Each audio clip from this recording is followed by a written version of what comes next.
Everybody, let me show you what's going on over here today, which is really strange. First time I run into this.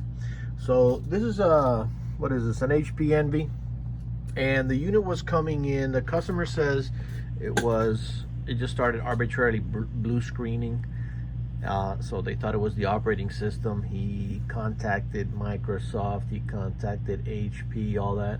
They were basically they went through a reinstallation of the operating system, and the operating system would crash on the installation as well. So finally brought it in over here and for us to take a look and see what the heck's going on.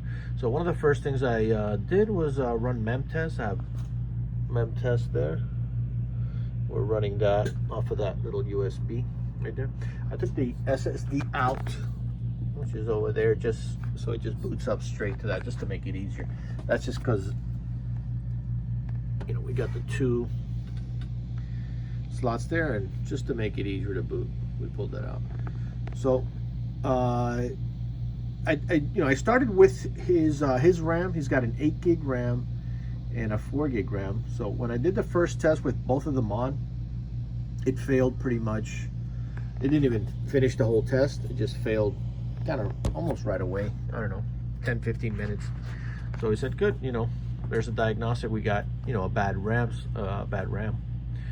So after that, I separated them. I tested one at a time. So I tested the 8 gig, it passed. I tested the 4 gig, it passed. Then I said, this is kind of strange. They're both passing. I had tested them both on the same slot, right? So I said, well, maybe the other slot is bad. So I moved it over to the other slot, and well, again, one at a time. I did the 8 gigger, it passed. I did the 4 gigger, it passed. So I said, I don't know, maybe they just weren't, you know, seated properly. Put them both back on, tested again, failed. So scratching your head. They're only failing when they're both on at the same time. So I took a look at them both. One of them, or the one that's on, I don't know if you can see it, it's a 2400 megahertz. That one there, I mean, it doesn't really matter. The point is, that one's 2400, and then this one's, you know, 2666. Normally that doesn't really matter.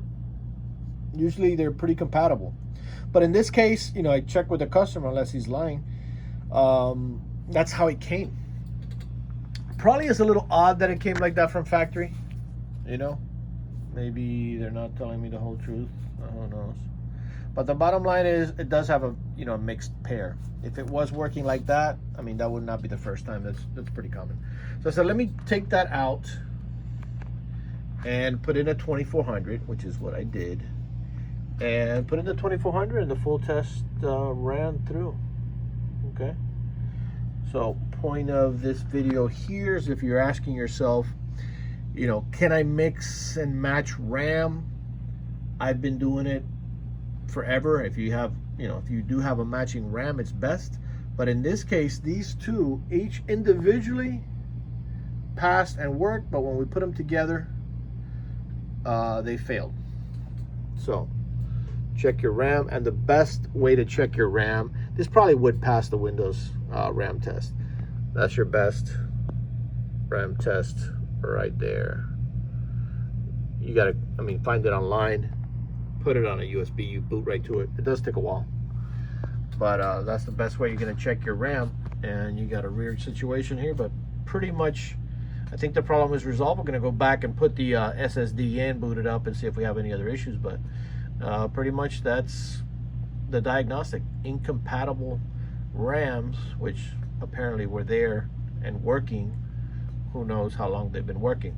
Maybe Windows did an update, maybe something changed, maybe a BIOS update, something like that changed in the operating system, in the BIOS. Actually, yeah, not even the operating system. It would have to be in the BIOS, because right now we're not even